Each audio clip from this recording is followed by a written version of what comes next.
Just stay in one spot, don't move.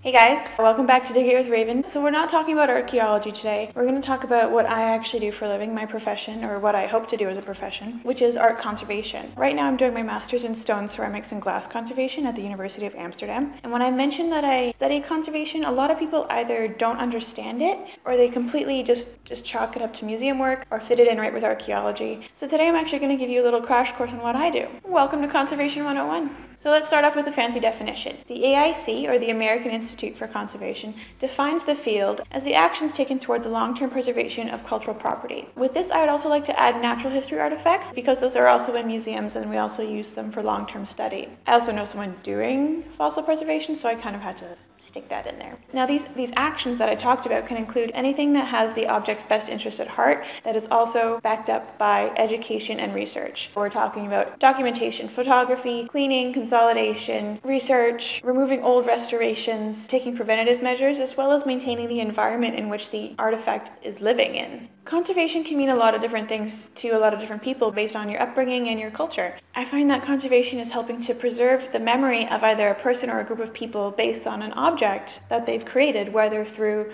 profession or passion. Call me sappy or whatever, but I find that we all try to leave something on this earth. We all want to leave a mark on the planet. And for me, conservation is helping to honor that and to keep that memory alive for that person. I think this is where the archaeologist in me kind of comes out. I want to learn as much as I can from past cultures and civilizations, and the only way we can do that is through their cultural property. The conservation of this cultural property is therefore so important, as things eventually degrade over time, and the information that this object once held won't be there anymore for future generations. If we allow these artifacts to degrade and disappear, then we're essentially denying future generations to marvel at the same things that astound us today. And that's just not fair, guys. It's not. No. Think about your favorite piece of history, your favorite artifact that you've seen in a museum, and now think about never being able to share that with your children or with your grandchildren or anyone in the future ever again. And you'd have to just describe it, or you'd only show it in pictures to people, and they could never quite understand what it was like to see it in person and to just be completely astounded with humanity. It's heartbreaking for me, because I'm a nerd, and hopefully for you too. Now there's a bunch of different streams of conservation. So as I said, I'm studying stone, ceramics, and glass.